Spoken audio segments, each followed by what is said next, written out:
नमस्कार. आपल्या सर्वांचे मनमंदिरा या यूट्यूब चॅनलमध्ये स्वागत. श्री गुरुचरित्र कथासार अध्याय 7.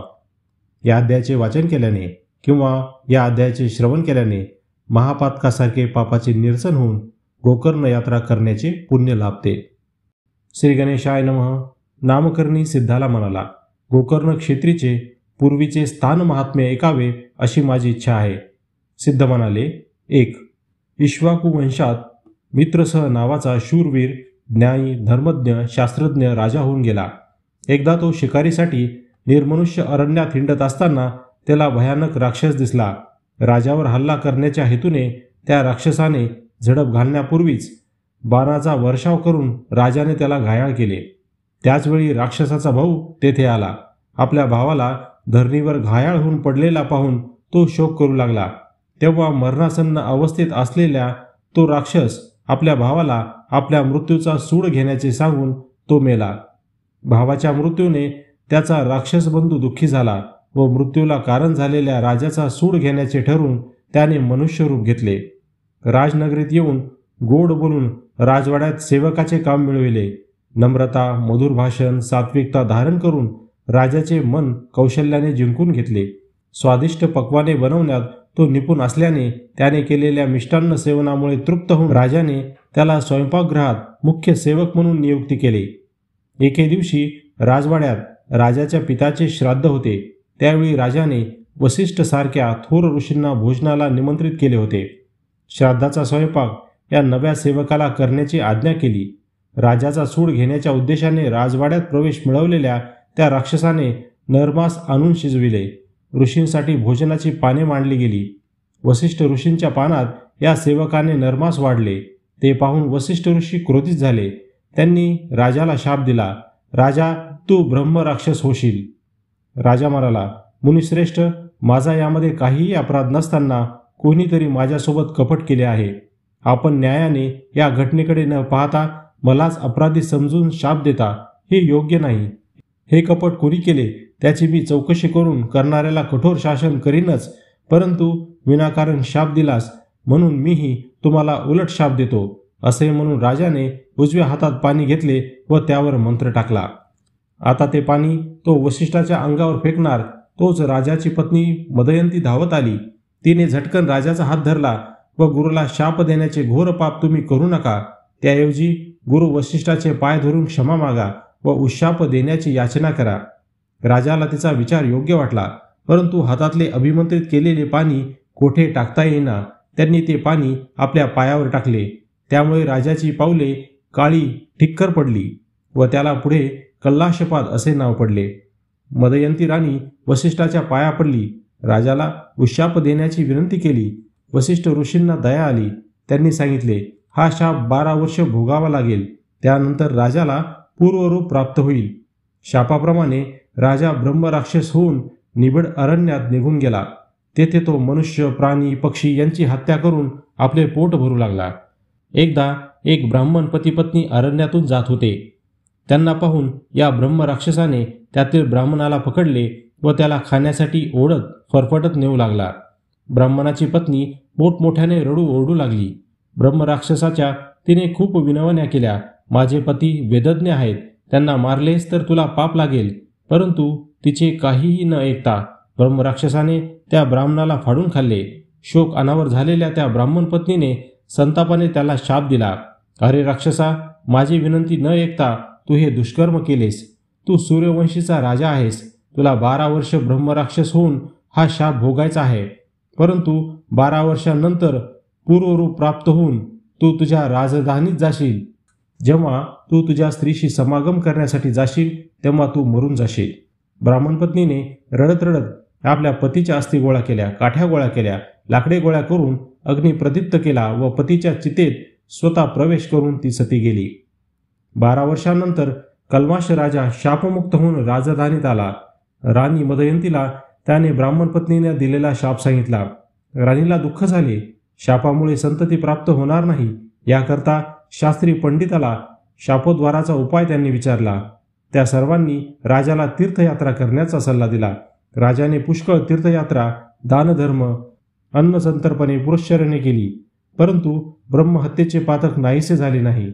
असेच फिरत फिरत राजा मिथिला नगरीत आला. तेथे नगराबाहेरच गौतम ऋषी अनेक ऋषी समवेत एका वटवृक्षाखाली बसले होते. त्यांना पाहून राजाला आनंद झाला. त्यांच्या पायावर लोटांगण घातले. गौतम ऋषींनी राजाची आस्थापूर्वक चौकशी केली. राजाने ऋषींना शापाचा इतिहास सांगितला. अनेक तीर्थयात्रा केल्या, परंतु ब्रह्महत्येचे पातक नाहीसे झाले नाही. काय करावे? मला एखादा उपाय सांगा, अशी काकुळतीने राजाने प्रार्थना केली. गौतम ऋषी म्हणाले, राजा, गोकर्ण क्षेत्राचा महिमा थोर आहे. तू तेथे जा, म्हणजे पापमुक्त होशील. तेथे शिवशंकर पार्वतीसह प्रगटले आहेत. या क्षेत्रात ब्रह्मा, विष्णू, महेश हे आपले पद शुद्ध राहावे म्हणून तप करतात. व्यासमुनी येथे अनुष्ठान करतात.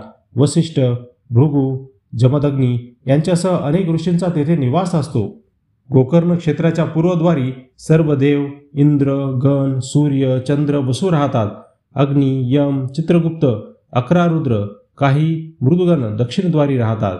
वरुणदेव, गंगादी, जलदेवता पश्चिमद्वारी, तर कुबेर, वायू, भद्रकाली, मातृका देवता, चंडी देवता उत्तरद्वारी राहतात. याशिवाय शिवाचे मानसपुत्र, सिद्ध साधक, सनकादिक, संन्यासी, ब्रह्मचारी, तापसी, अष्टवसू, किन्नर, विधाधर, शेवादिनाग, भूते, पिशाच्य, वेताळ येथे शिव उपासनेसाठी येतात. रावरादी सर्व दानव येथे येऊन शिव आराधना करतात. या गोकर्ण महाबळेश्वर लिंगाचा अधोभाग खूप खोल आहे. या क्षेत्रात शुभ दिवशी अर्चना केल्याने व्रती शिवरूप होतो. पर्वकाळी समुद्र स्नान करून येथे दानधर्म केल्याने पातके नष्ट होतात. राजाने विचारले, आपण सांगितलेल्या क्षेत्राचा महिमा ऐकून मी तेथे जाण्याचा निश्चय केला आहे. परंतु पूर्वी या पुण्यक्षेत्राची प्रचिती आली अशी कथा मला सांगा. यावर गौतम ऋषी म्हणाले, या पुण्यक्षेत्राच्या प्रभावी प्रचिती आली अशी कथा मी तुला सांगतो ती ऐक. आम्ही काही ऋषी मिळून एकदा गोकर्ण क्षेत्री गेलो. तेथे एका वृक्षाच्या छायेखाली बसलो. तेवढ्यात तेथे एक आंधळी, अमंगल, महारोगी चांडाळ स्त्री पाहिली. तिच्या सर्वांगाला दुर्गंधी सुटली होती. वस्त्रहीन, वेदनांनी तळमळणारी ती स्त्री क्षणाक्षणाला जमिनीवर कोसळत होती. कसे तरी ती स्त्री वृक्षाच्या छायेखाली येथे येऊन पोचली. तेथे ती भूमीवर कोसळली आणि तिचे प्राण गेले. त्या क्षणी आकाशातून एक दिव्य विमान उतरले. त्यातून भस्मलेपन केलेले जटाधारी, रुद्रधारी शिवगण उतरले. त्यांना आम्ही विचारले, तुम्ही कोणाच्या उद्धारासाठी आला आहात? ते म्हणाले, आम्ही या चांडाल स्त्रीला शिवलोकी नेण्यासाठी शिवाच्या आज्ञेवरून आलो आहोत. हिच्या हातून अशी कोणती मोठी शिवभक्ती घडली तेव्हा आम्हाला शिवदूतांनी तिचे पूर्ववृत्त सांगितले. गौतम ऋषी राजाला शिवदूतांनी सांगितलेली चांडाळीची पूर्ववृत्त कथा सांगू लागले. ही चांडाल स्त्री पूर्वजन्मी सौदामिनी नावाची एक ब्राह्मण कन्या होती. ती लावण्यवती होती. बालवयातच तिचा विवाह झाला व लगेच तिला वैधव्य प्राप्त झाले. मातापित्याने आपल्या घरी आणले. काही काळानंतर तिला तारुण्य अवस्था प्राप्त झाली. तारुण्यात ती फार उन्मत्त झाली, कुमार्गाला लागली, गरोदर राहिली. लोकांनी हिच्या मातापित्याला वाळीत टाकले. मातापित्यांनी हिला घराबाहेर काढले व त्यांनी प्रायश्चित्त घेतले व ते सिद्ध झाले. तिला घराबाहेर काढल्यामुळे ती गावोगावी भटकू लागली. एका शूद्र वाण्यावर तिचे प्रेम बसले व तिने त्याच्याशी लग्न केले. शूद्राच्या संगतीने ती मांसभक्षण करू लागली, मदिरा पिऊ लागली. तेथेच तिला मुलगा झाला. मांसाची चटक लागलेल्या त्या स्त्रीने मदिरेच्या धुंदीत बेफाम होऊन अंगणात बांधलेले वासरू बोकड समजून कापले. मांस रांधून सर्वांना वाढले. आपणही खाल्ले. डोके शिंक्यावर टांगून ठेवले. गाय हंबरडा फोडीत होती. वाहनावर आल्यावर दूध काढण्यासाठी गोठ्यात ही गेली. तेथे तिला वासराऐवजी बोकड दिसला. घरात येऊन तिने शिंगावर टाकलेले डोके पाहिले. तिला आपली चूक लक्षात आली. तिला दुःख झाले. अज्ञानाने आपल्या हातून हे केवढे पाप घडले याचा तिला पश्चाताप झाला. तिने वासराचे डोके मातीत पुरून टाकले व सर्वांना सांगू लागली की वाघाने वासरू खाल्ले. पुढे काही काळाने ती मरण पावली. यमदूताने तिला नरकात टाकले. तिला दुसरा जन्म मिळाला, तो चांडाल स्त्रीचा. ती जन्मताच अंध, पंगू, कुष्ठरोगी जन्मली. आईवडील जिवंत होते तोपर्यंत त्यांनी हिला सांभाळले, परंतु त्यांच्या मृत्यूनंतर हिला कोणी जवळ करीना. एकदा ती कशी तरी चाचपडत अडखळत गोकर्ण क्षेत्रापर्यंत आली. तेथे पर्वकाळ म्हणून यात्रा भरली होती. तो शिवरात्रीचा दिवस होता. हिला कोणीही भिक्षा घालत नाही. तिला त्या दिवशी पूर्ण उपवास घडला. कोणीतरी बेलाचे पान दिले. हिने हुंगून पाहिले व खाण्याची वस्तू नाही म्हणून रागाने फेकून दिले. ते बेलपत्र वाऱ्याने उडत नेमके शिवलिंगावर पडले. अन्नाच्या आशेने रात्रभर ती मंदिराबाहेर बसून राहिली, त्यामुळे तिला जागरण घडले. अशा प्रकारे शिवरात्रीचा निर्जल उपवास, जागरण, बेलाचे पान शिवलिंगावर अर्पण झाले. या महापुण्यामुळे भगवान शिव प्रसन्न झाले. तिचे सर्व पाप जळून गेले. तिला मुक्ती देऊन शिवलोकी आणण्याची शिवशंकरांनी आम्हाला विमान पाठवलेले आहे, असे म्हणून शिवदूतांनी तिच्या मृत्यूवश देहावर अमृत सिंचन केले. त्या क्षणी तात्काळ तिचा दिव्य अव्यंग देह प्राप्त झाला. तिला घेऊन शिवदूत विमानाने शिवलोकी गेले. यासाठी हे राजा, तू गोकर्ण क्षेत्री जा, तुझे ब्रह्महत्येचे पातक नाहीसे होईल. गौतम ऋषीच्या उपदेशाप्रमाणे राजा गोकर्ण क्षेत्री गेला.